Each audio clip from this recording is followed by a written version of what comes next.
E já posso compartilhar, Anderson? Sim, senhora.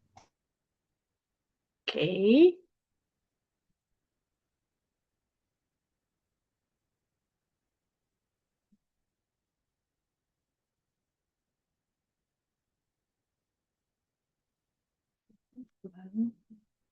Muito bem. Obrigada, Bruna. Kelda, muito obrigada por nos ajudarem nessa abertura. Eu escolhi essa canção justamente porque ela fala um pouquinho da importância de nós mantermos os nossos olhos fitos na glória do Senhor. E hoje nós vamos falar um pouquinho sobre a redenção dos mortos e as nossas ordenanças que nós realizamos no templo. Deixa eu só colocar vocês aqui para baixo, para eu conseguir ver melhor isso. O profeta Joseph Smith, ele ensinou que uma das maiores responsabilidades que Deus deu aos santos dos últimos dias é ajudar a redimir os mortos. Então, o propósito desta lição é ajudar-nos a entender e a compartilhar por que a redenção dos mortos é uma parte tão vital do plano de Deus e para aumentar o nosso desejo de participar mais plenamente da história da família e do trabalho no templo. Joseph Smith, Joseph Smith, aos 17 anos, ele passou por um dos momentos mais tristes da sua vida, que foi a morte do seu amado irmão mais velho, Alvin. E ele admirava e amava muito, e ele sofreu muito com isso.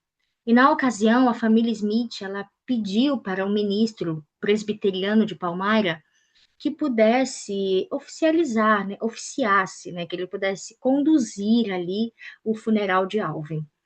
E como Alvin não tinha sido membro da sua congregação, ele então, naquele momento, ele falou, ele sugeriu que Alvin ele não poderia ser salvo.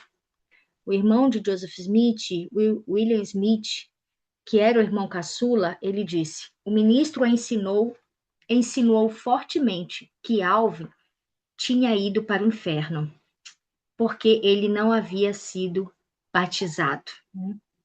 E aquele momento foi um momento de grande sofrimento e de grande angústia para a família. Mas vale a pena a gente ressaltar que o ministro, ele ensinou que era uma crença que tinha sido ensinada no Novo Testamento, de que o batismo ele é essencial para a salvação. Vale ressaltar também que naquela ocasião eles não tinham a plenitude do Evangelho de Jesus Cristo. O Evangelho de Jesus Cristo sequer estava na Terra. Então, 4 anos e meio depois, Joseph Smith ele teve a visão de Alvin no reino celestial. Então, Joseph Smith ensinou aos santos em Nauvoo a respeito de como alguém como Alvin, que não havia sido batizado nesta vida, poderia ser salvo no reino de Deus. O profeta, então, introduziu a doutrina do batismo pelos mortos durante uma cerimônia fúnebre em 15 de agosto de 1840. E aí eu quero passar esse vídeo para que vocês possam assistir.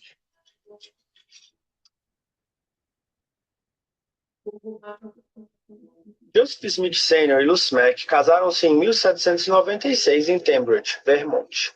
Seu primeiro filho não resistiu ao parto prematuro e faleceu. Mas em 1798 eles tiveram seu segundo filho, e o chamaram de Alvin.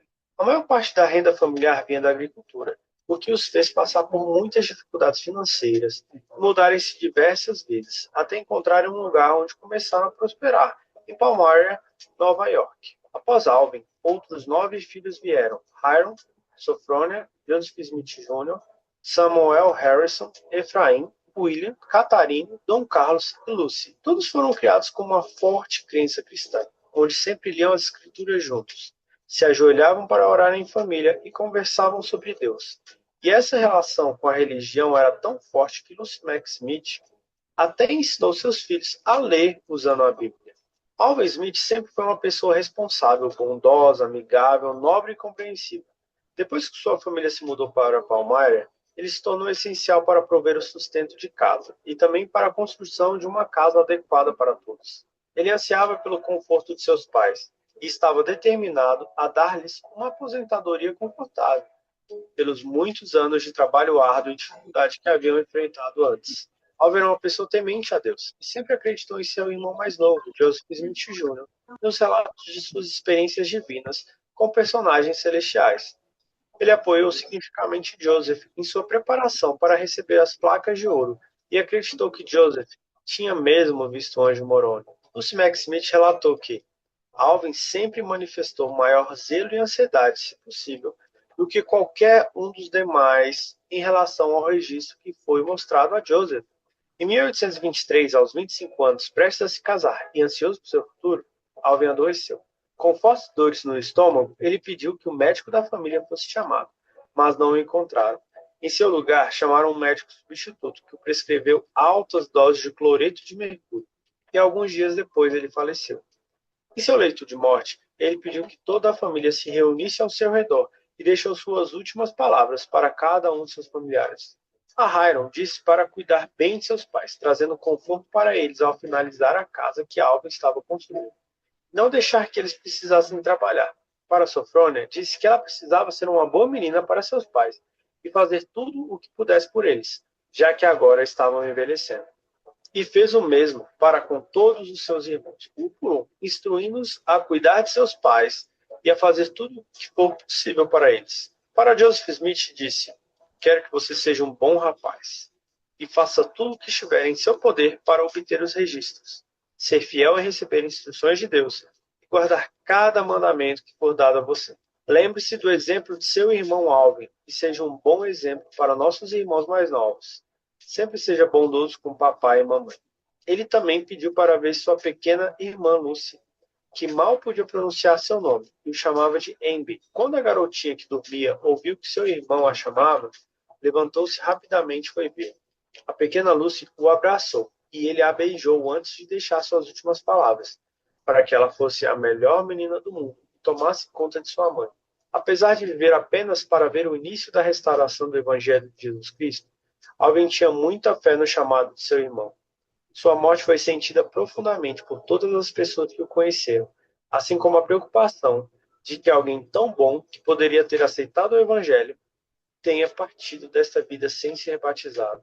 Foi com seus pensamentos em Alvin que Joseph Smith Jr. se dirigiu ao Senhor e recebeu a revelação contida em Doutrina e Convênios 137. Quando a doutrina do batismo pelos mortos foi restaurada, Hiram Smith Jr. foi batizado em favor de Alvin no rio Mississippi em 1840. Sobre o irmão, Joseph Smith Jr. declarou: Alvin, meu irmão mais velho, lembro-me bem do sofrimento que senti em meu peito de jovem e quase dilacerou meu terno coração quando ele morreu. Ele era o mais velho e o mais nobre da família do meu pai. Ele foi um dos mais nobres filhos dos.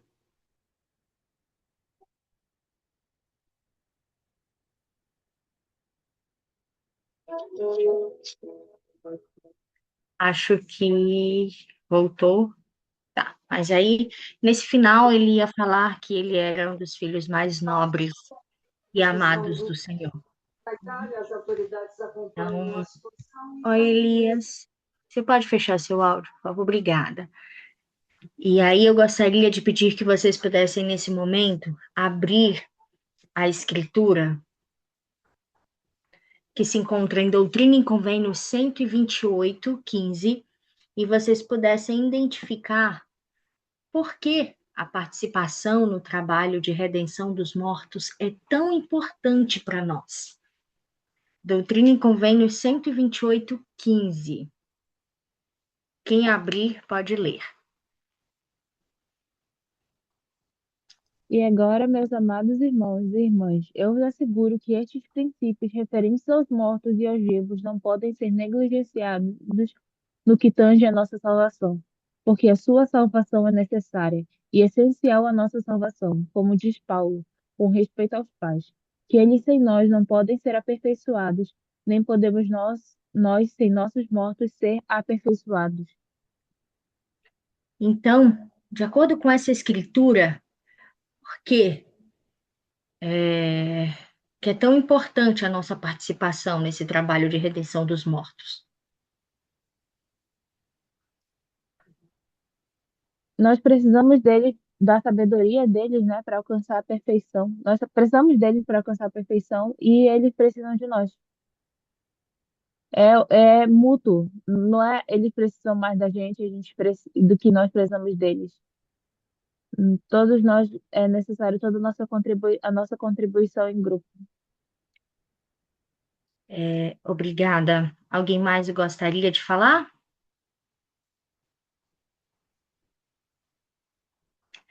É interessante a gente ponderar sobre essa escritura, porque ela fala, né, como a Bruna também trouxe no comentário dela, que nós não podemos ser aperfeiçoados sem os nossos mortos, nem eles podem ser sem a gente.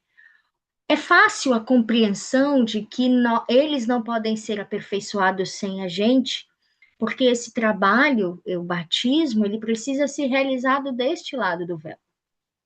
Então, sem que nós façamos esse trabalho, sem essas ordenanças salvadoras proporcionadas pelo Evangelho, os nossos antepassados que morreram sem o Evangelho não podem progredir em direção à exaltação. Então, a salvação de nossos antepassados falecidos é essencial para a nossa salvação, porque faz parte do plano de Deus reunir todos os seus filhos na sua presença novamente. Como que essa reunião, como que a união das famílias poderá acontecer se eu me tornei membro da igreja e o meu pai e outros entes queridos faleceram sem o evangelho, não tiveram oportunidade de se tornarem membros da igreja? Então, não é possível essa reunião. Não é possível que nós aprendamos que a exaltação é o privilégio, a oportunidade que nós temos de voltar a viver com Deus em família. Então, nós precisamos deles e eles precisam da gente. E esse é um trabalho muito necessário que seja feito por cada um de nós. O profeta Russell Nelson, ele falou certa vez: embora o trabalho do templo e da história da família tenha a capacidade de abençoar as pessoas que estão além do véu, ele tem um poder equivalente para abençoar os vivos.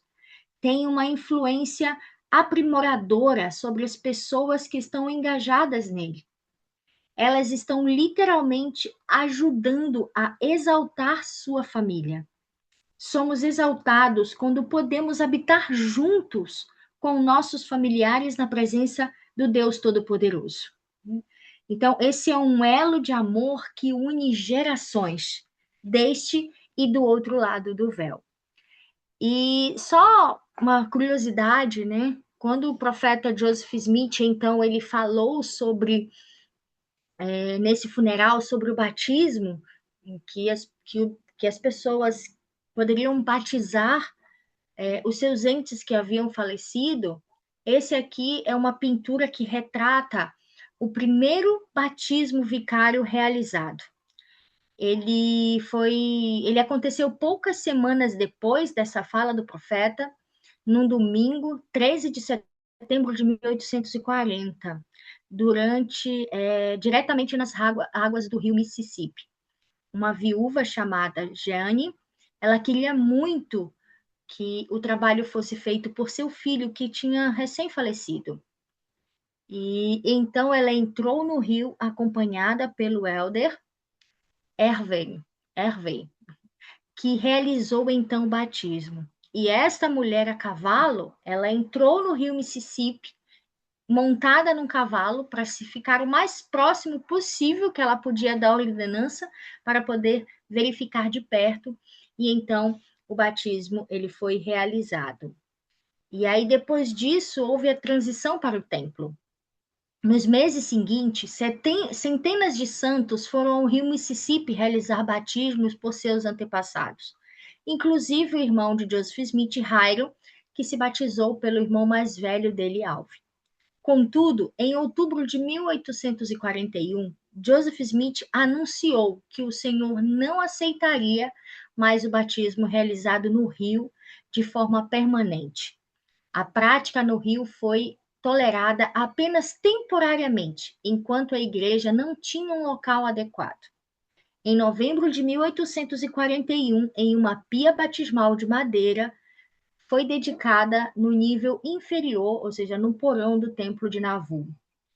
Ainda inacabado, os batismos vicários passaram a ser feitos exclusivamente ali, estabelecendo o padrão que a igreja segue até hoje em seus templos ao redor do mundo. Quando Joseph Smith foi informado de que essa mãe havia sido batizada no lugar do seu filho, como procuradora do seu filho, ele disse que aquilo havia sido aceito, que estava tudo bem. Mostrando também como o Senhor, ele valoriza o nosso esforço, o nosso desejo de cumprir a sua vontade. E estabelece também, nos mostra, na verdade, o padrão que o Senhor que o Senhor tem de nos conceder preceito sobre preceito, linha sobre linha a cada passo, nos preparando sempre para algo mais. Tanto que, após o falecimento do profeta Joseph Smith, Brigham Young, ele falou sobre isso. Ele disse que o batismo vicário deveria acontecer homem por homem, mulher por mulher. E assim tem sido feito. E aí eu gostaria de perguntar para vocês, né? O que vocês acham que característica nós podemos perceber do Senhor para conosco ao estabelecer o trabalho vicário?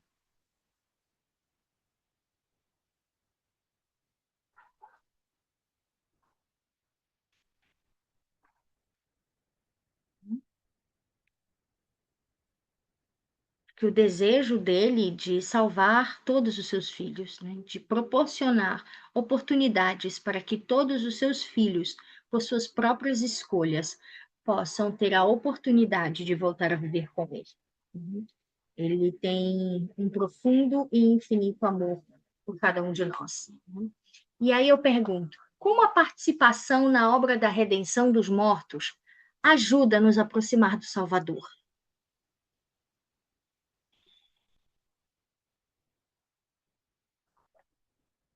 Como a nossa participação nessa obra nos ajuda a nos aproximarmos do Salvador?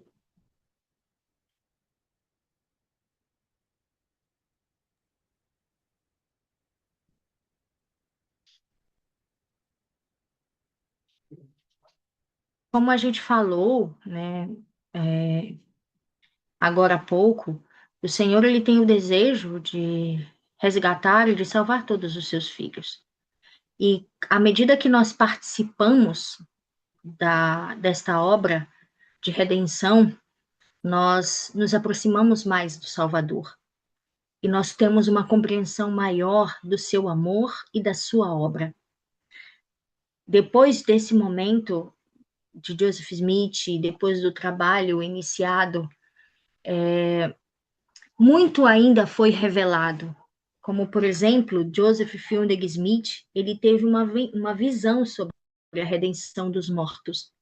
Joseph Fielding Smith, quem conhece um pouco da história dele, sabe que ele foi um homem forjado na fornalha da aflição. Porque ele foi um homem que experimentou de forma muito profunda o sofrimento de perder pessoas queridas, como filhos, esposa, irmãos, pais. Então, ele perdeu muitas pessoas. E ele viveu num período de grande sofrimento, como a Primeira Guerra. E ele se angustiava muito por ver o quanto as pessoas estavam sendo mortas, o quanto as pessoas, o quanto sofrimento e quanta gente morrendo. E logo depois veio uma epidemia de uma gripe muito forte que também matou milhares de pessoas. E ele vivia assombrado com essa angústia, com essa dor. E enquanto ele ponderava sobre o sacrifício expiatório de Jesus Cristo, ele teve uma visão que hoje é conhecida como a seção 138 de Doutrina e Convênios. E, inclusive, eu gostaria de deixar aqui o meu convite para que vocês pudessem finalizar essa noite, após a nossa aula, ou antes de dormir, que vocês pudessem finalizar com esse estudo de Doutrina e Convênios 138. E aí que vocês possam, em sua leitura, identificar o que o Salvador fez durante a sua breve visita no mundo espiritual e o impacto que essa visita teve. Né? E que vocês possam, então, ponderar sobre o batismo vicário. Grandes revelações precedem profundas ponderações. Então, pensem sobre isso. E pensem também como a participação de vocês na redenção dos mortos ajuda a vocês estarem mais próximos do Salvador.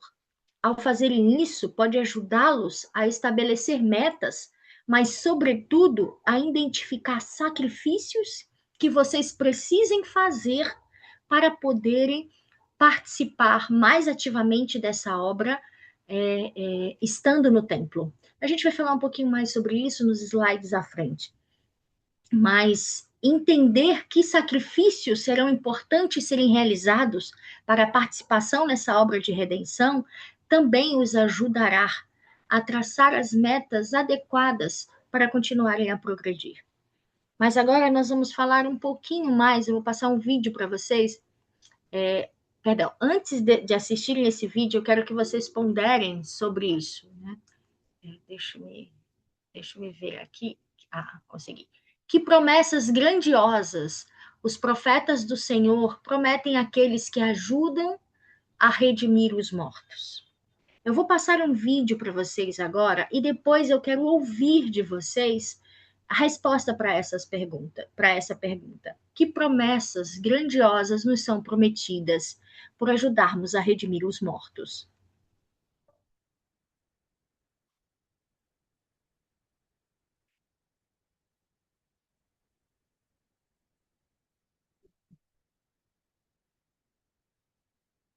Embora o trabalho do templo e de história da família tenha a capacidade de abençoar aqueles além do véu, ele tem um poder equivalente para abençoar os vivos. Tem uma influência aprimoradora sobre os que estão engajados nele. É assim que você e eu nos tornamos salvadores no Monte Sião. Há uma alegria e uma satisfação que somente são compreendidas por meio de sentimentos espirituais. Estamos ligados a eles para sempre. Como apóstolo do Senhor Jesus Cristo, deixo minha bênção sobre vocês com a promessa de que, se olharem além dos limites do tempo e da mortalidade e ajudarem aqueles que não podem ajudar a si mesmos, vocês serão abençoados com mais união e alegria em sua família e com a divina proteção concedida àqueles que o servem fielmente. Ao atenderem com fé a esse convite, seu coração se voltará aos pais. As promessas feitas a Abraão, Isaque e Jacó serão plantadas em seu coração. Sua bênção patriarcal, com sua declaração de linhagem, vai ligá-los a esses pais e será mais significativa para vocês. Seu amor e gratidão por seus antepassados vão aumentar. Seu testemunho do Salvador e sua conversão se tornarão mais profundos e duradouros. Vocês encontrarão não apenas proteção contra as tentações e males deste mundo, mas também encontrarão poder pessoal, o poder de mudar, o poder de arrepender-se, o poder de aprender, o poder de ser santificado e o poder de voltar o coração de sua família e curar o que precisa de cura. Seu conhecimento e sua fé no Salvador aumentarão. E você receberá um testemunho mais seguro de que a vida continua além do véu. Eu sei que a vida continua além do véu. Eu sei disso. Invoco uma bênção especial sobre vocês, pais, jovens e crianças, para que cada um de vocês encontre alegria e seja abençoado em cada aspecto de sua vida, ao cumprirem com a obrigação que lhes foi enviada dos céus. E prometo-lhes que serão protegidos da crescente influência do adversário.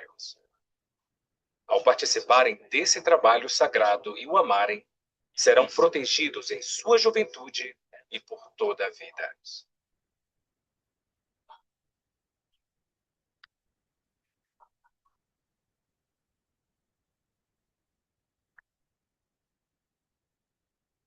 Então, eu gostaria de ouvir de vocês que promessas grandiosas os profetas do Senhor fazem àqueles que ajudam a redimir os mortos, ajudam nesse trabalho tão sagrado e tão importante.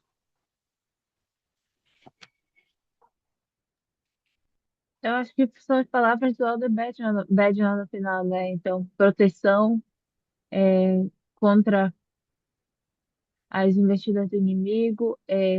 Ele falou também sobre mais amor, né? Entre os pais e os filhos. E a gente também vai sentir, e eu estava lendo, né? E também a influência que Jesus Cristo ele tem na nossa vida, ela vai aumentar, porque fazer esse trabalho é mostrar nossa confiança em Jesus Cristo e nas promessas dele de redenção e da expiação dele. Obrigada. William? Eu gostei muito de algumas coisas que o Elder Bednar, ele ensinou pra gente. E o Elder Cook também, né? Ele falou sobre a gente receber poder para se arrepender. Uhum. Eu achei incrível isso, porque é tão difícil as pessoas. A gente acha, às vezes, que é uma coisa simples, na verdade, ter uma recomendação para o templo, né? Mas, da mesma forma, é tão difícil você superar algumas coisas na sua vida para que você tenha acesso a ela, né? E o templo, ele realmente te dá mais vontade disso. Quantas pessoas elas não tiveram essa oportunidade quando a gente teve a casa aberta e as pessoas foram e elas se sentiram bem, tiveram experiências maravilhosas e depois voltaram para casa. Deixa eu ligar para o meu bispo aqui. Bispo, olha, preciso conversar contigo, eu preciso de uma recomendação para o templo. O que que eu posso fazer? Né? Então, eu acho que é tão bacana essa promessa, né, de a gente ter poder para ajudar a gente a se arrepender. Isso é grandioso, né? Eu fui chamado recentemente como membro do Sumo e, e a minha designação na estaca é Contemplo a História da Família. E eu fiquei imaginando que o Senhor está me dando uma oportunidade de eu me santificar mais através dessa designação. Porque confesso que era uma coisa que eu frequento o templo, mas o trabalho de Templo História da Família em si se resumia a frequentar o templo, né? A imprimir um cartão, levar e pronto, acabou. E eu vejo que o Senhor, ele deu isso com a oportunidade de eu me santificar. E é uma promessa que foi falada aí no vídeo também. Sim, muito obrigada pela participação de vocês. São promessas grandiosas. Eu vou colocar esse vídeo lá no grupo para que depois vocês possam assistir com calma. O meu convite também é que vocês possam listar essas promessas, para que vocês consigam ver e perceber como elas são grandiosas, ao ponderar sobre cada uma delas e perceber como cada uma delas pode se cumprir ou está se cumprindo na sua vida, ou se ainda não se cumpriu, o que analisar para perceber o que eu preciso fazer. Então, as promessas, elas são de bênção e poder pessoal. Então, foi muito forte para mim também, William, quando ele falou desse o poder de mudar, né? O poder de se arrepender, o poder de aprender, o poder de ser santificado. E fala sobre esse conhecimento e a sua fé e a nossa fé no Salvador, ele aumentarão. E nós receberemos um testemunho mais forte, mais seguro.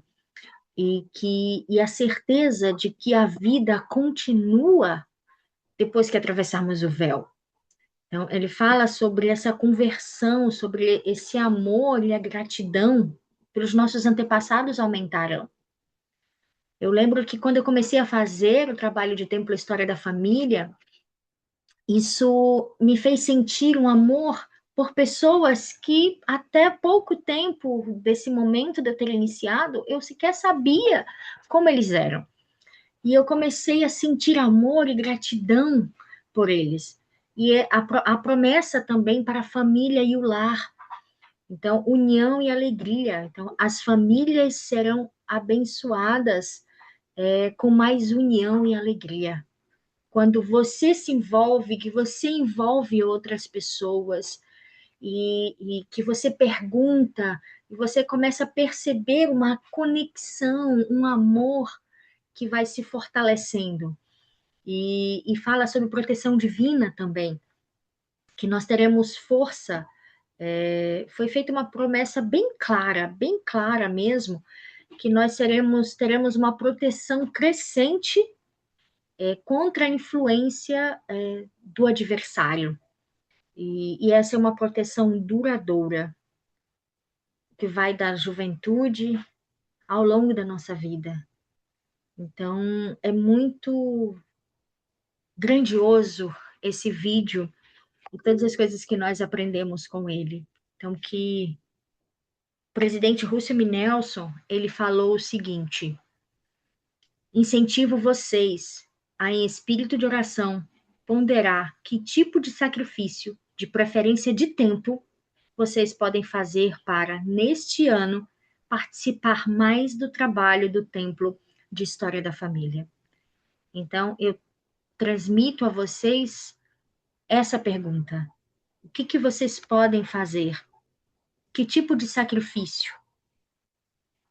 Para que vocês possam participar mais ativamente disso. Então, uma outra pergunta que eu quero fazer para vocês: como a adoração no templo pode abençoar a sua vida?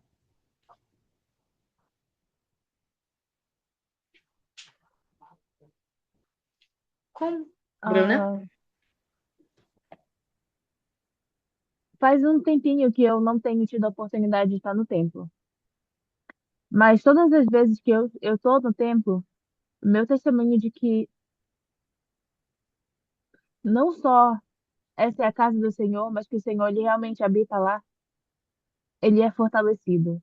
É, ultimamente eu ando passando por uma dificuldade, né, em família, e eu acho que a maior bênção que eu posso ter nesse momento é a confiança que eu tenho nos convênios que eu fiz no templo.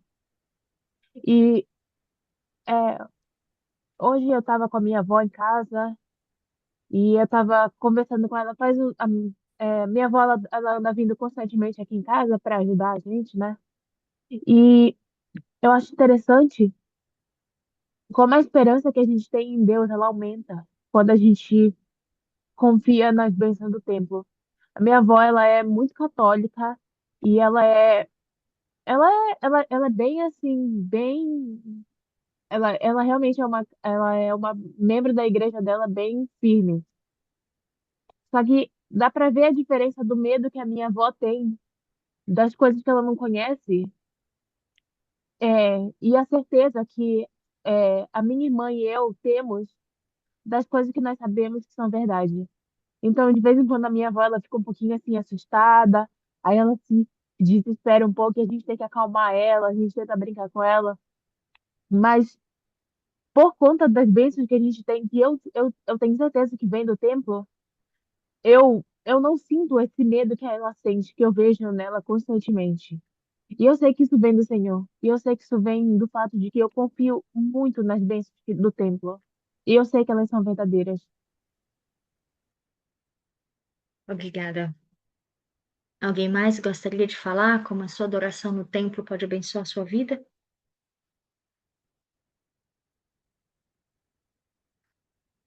André, Eu também tenho uma experiência. E com a minha mãe, ela estava doente e ela ainda não tinha feito investidura. E eu brigava muito com ela para que ela pudesse fazer, né? Ela disse, ah, vou fazer só quando tiver um templo aqui. E o templo veio e ela não foi lá fazer. E aí ela ficou muito doente. E aí a gente foi ao templo e eu acho que ela ficou um pouco com medo de que alguma coisa acontecesse com ela. E pelo medo ela foi fazer a investidura dela. E depois que ela fez a investidura, os problemas passaram. E eu acredito que mesmo se o problema tivesse agravado, a gente ia ter uma promessa de eterna. Então, assim, para mim é muito importante. Fui abençoado. O templo abençoou minha vida por conta dessa cura da minha mãe que eu associo à presença dela e aos convívios do templo. Eu me falei rapidinho. claro. Ele falou uma coisa aí, eu lembrei agora que a minha mãe, ela tá doente, né? E o que eu acho interessante são, é um convênio muito específico que a gente faz no templo, que é iniciatória. E às vezes, assim, de vez em quando, muita gente que olha e olhou o prontuário da minha mãe falava assim, ninguém queria falar pra gente. Eles só falaram depois, agora, recentemente, eles ficaram. A gente olhava para isso e achava que a gente não tinha muito o que fazer. Eles ficavam, a gente estava vendo quanto tempo ela ia ter. Mas isso eles falavam só agora, né? Mas antes dava para perceber que eles estavam pensando nisso, mas não estavam falando. E eu acho interessante o fato de que os médicos, assim, ela estava no hospital e as enfermeiras conversavam entre elas, elas ficavam, esse tumor é muito grande, como é que ela continua assim, andando? Porque ela não parecia tão doente, todo mundo ficava, como é que ela continua andando e fazendo as coisas? As enfermeiras ficavam, não entendiam de onde vinha essa vitalidade da minha mãe. E até agora os médicos assim não entendem. Hoje ela teve uma consulta e os médicos não entendem de onde vem toda essa força, né? E eu percebi que realmente vem através das bênçãos do templo, né?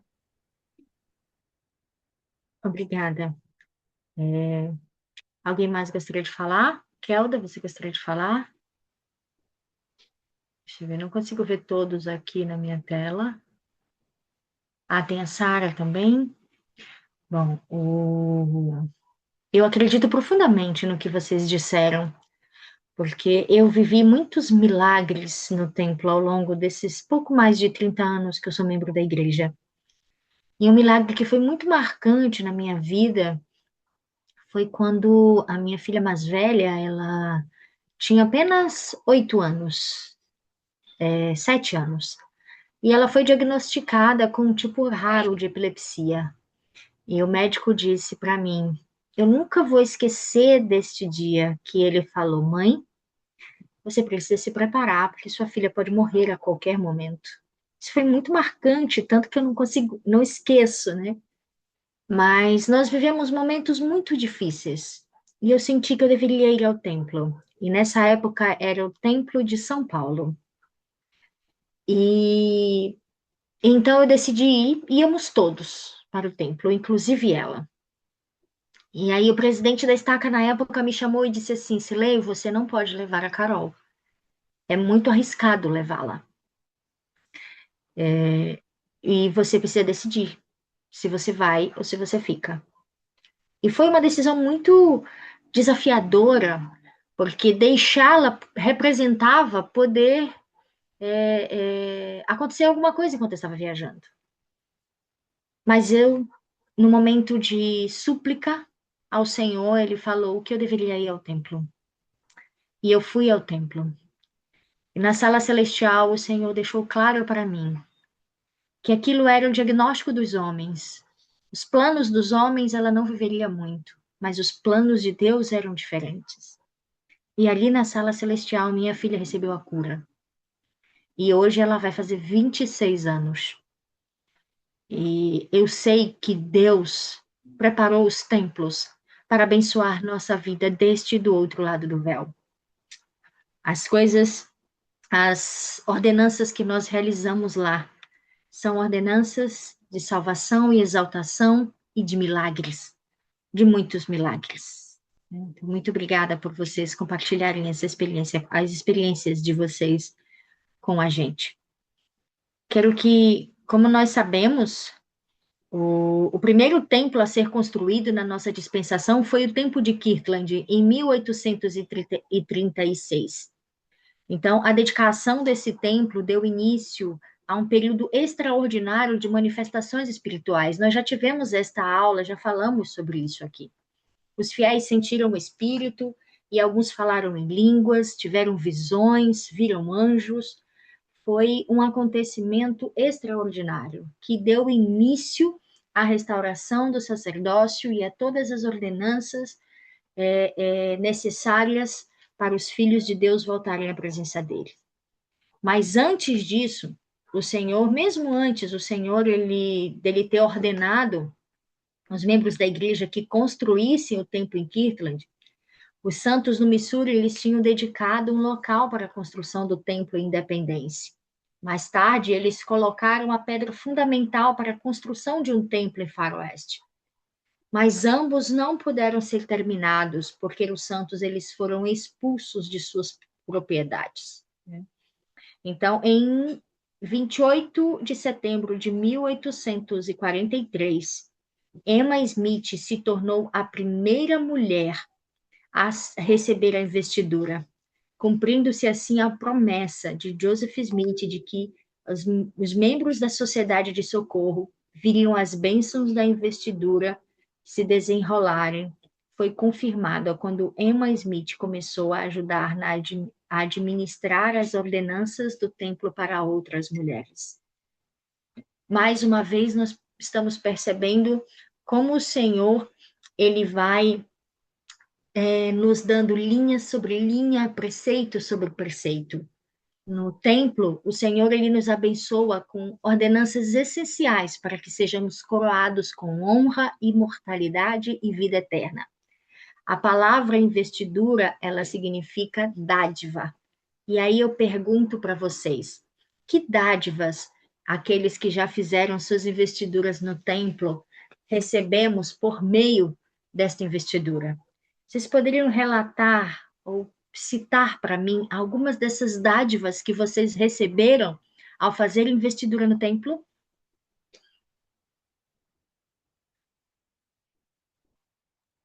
Eu acho que eu já citei, né? Que é o conhecimento sobre o plano de salvação do Pai Celestial e também as promessas que são feitas durante a iniciatória. Saber que a gente tem acesso a esses poderes. Sim. E aqui eu vou listar alguns dos que vocês já falaram e outros. Nós receberemos mais conhecimento sobre os propósitos e os ensinamentos do Senhor. Poder para fazer tudo o que Deus quer que façamos, independente das dificuldades que possamos enfrentar ou dos sacrifícios que tenhamos que fazer. Orientação e proteção divina para servir ao Senhor, à nossa família e ao nosso próximo. Mais esperança, consolo e paz. Bênçãos prometidas para agora e para sempre. Né? Então, e nós receberemos mais força, mais poder para poder seguir nesta obra tão sagrada. E as portas se abrirão, receberemos mais conhecimento. Você já imaginou como isso é grandioso? E a pergunta é: quanto de nós tem conseguido acessar essas dádivas que recebemos por meio dos convênios que fazemos no templo? Se algo não está acontecendo, ou se algo deixou de acontecer, precisamos então ponderar em nós mesmos sobre o que nós estamos fazendo ou deixando de fazer para recebermos essas grandes dádivas. Então, além dessas ordenanças, você será convidado a fazer convênios específicos com Deus. E nós vamos falar brevemente sobre esses convênios. Nós fazemos convênio da lei de obediência, a lei de sacrifício, a lei do evangelho, a lei da castidade, a lei da consagração. Então, nós somos convidados a fazer esses 5 convênios específicos com o Senhor. E o presidente Russell M. Nelson, ele ensinou o seguinte a respeito do significado espiritual da investidura.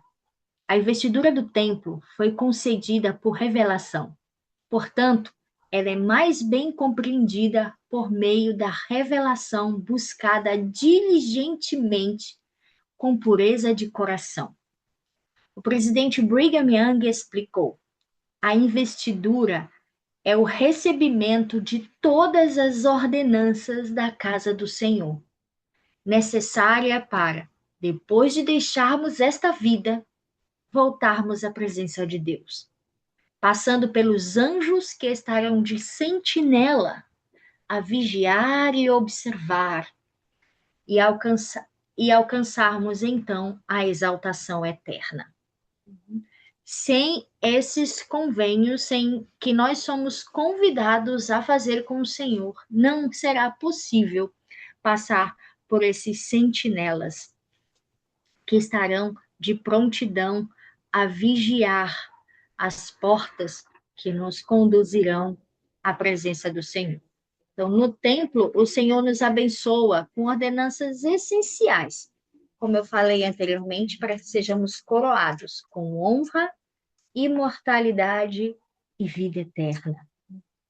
Então, eu gostaria de perguntar para vocês: o que vocês aprenderam sobre a investidura no templo que os aproximou do Senhor quando estiveram lá? Para aqueles que já fizeram.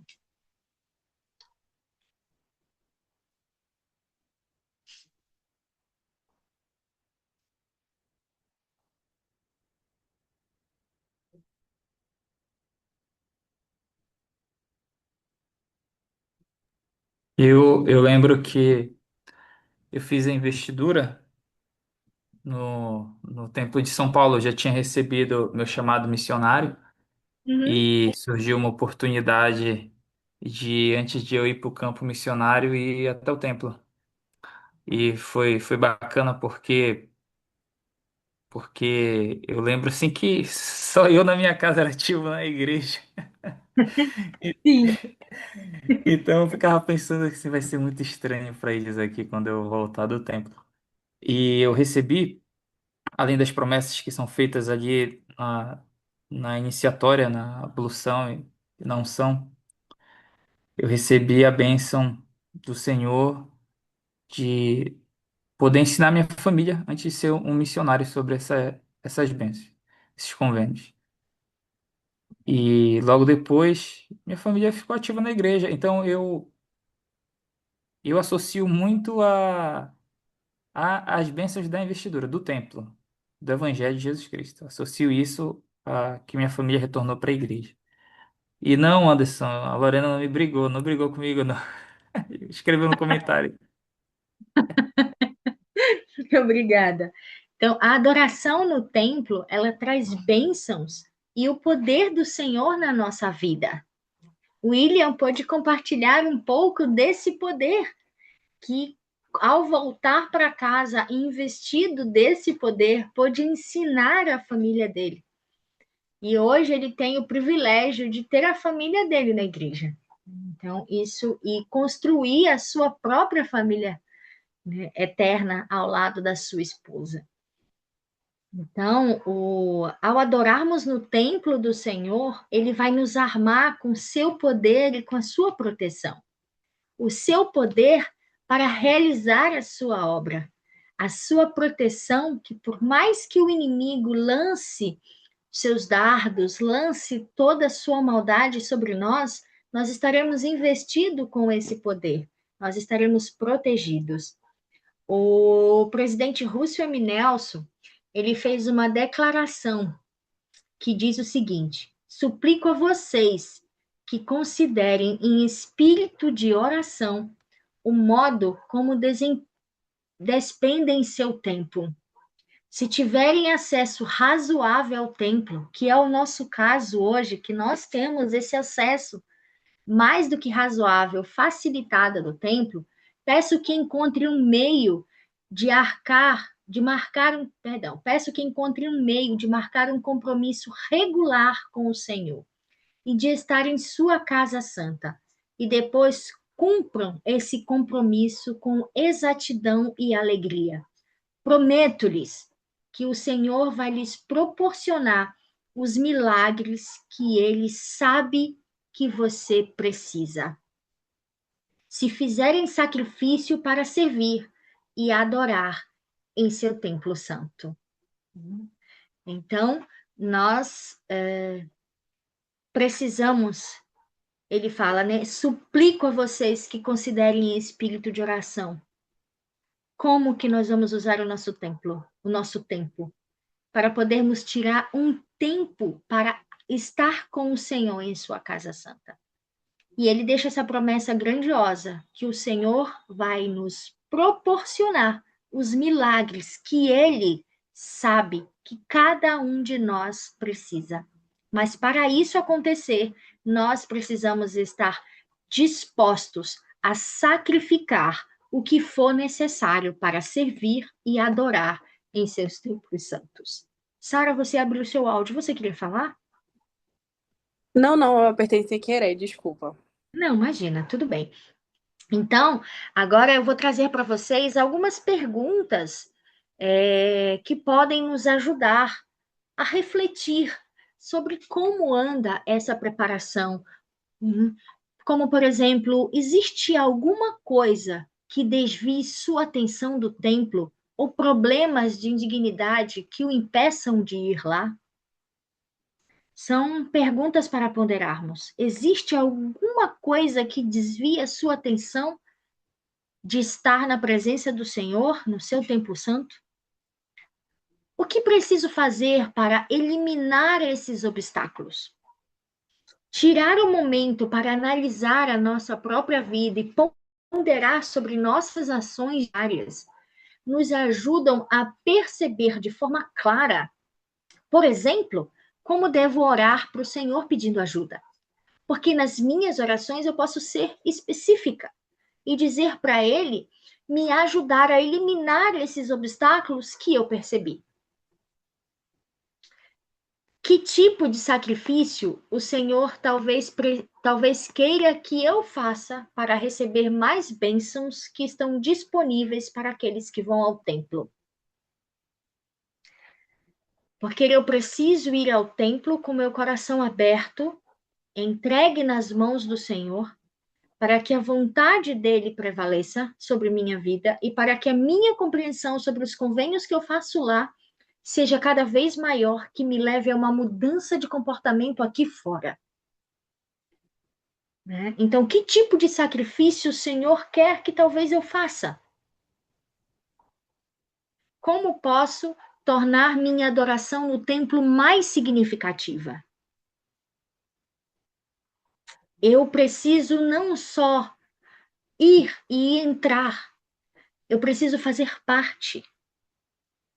Preciso que a minha ida ao templo gere uma conexão com o Salvador e eu verdadeiramente possa ver cumprir na minha vida de que encontramos o Salvador nos corredores do templo.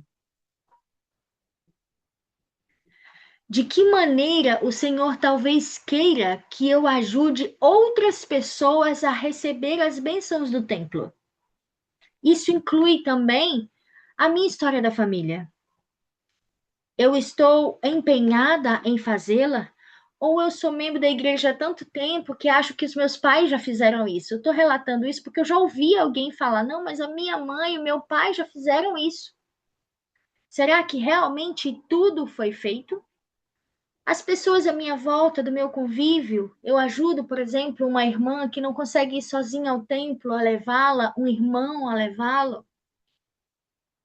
Então, de que maneira o Senhor talvez queira que eu ajude outras pessoas a receber as ordenanças do templo? Ao fazer isso, eu vou me tornar verdadeiramente um salvador no Monte Sião, mas não só para aqueles que estão do outro lado do véu, mas para aqueles que estão deste lado do véu e, sobretudo, para mim mesmo. Eu gostaria de prestar o meu testemunho a vocês e dizer que eu sei que o templo é a casa de Deus. E como eu sou grata por termos um templo tão pertinho da gente, que nos proporciona acessar tão livremente esse poder do céu, que me ajuda a estar mais próximo do Senhor, a criar uma conexão real com Ele. E tudo que Ele pede de mim é que eu possa me voltar a Ele, viver os convênios que eu fiz no templo com Ele. E como eu sou grata por Ele me amar tanto e me conceder tantos milagres e a continuar a abençoar minha vida por meio do templo. Eu sei que Jesus Cristo está vivo e Ele é o Salvador do mundo.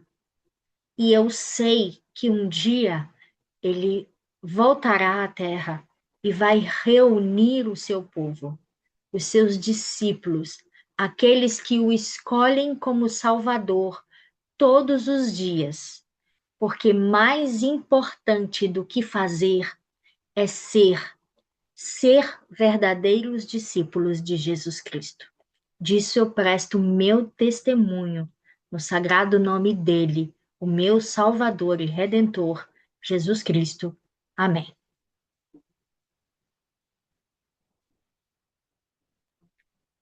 Obrigada.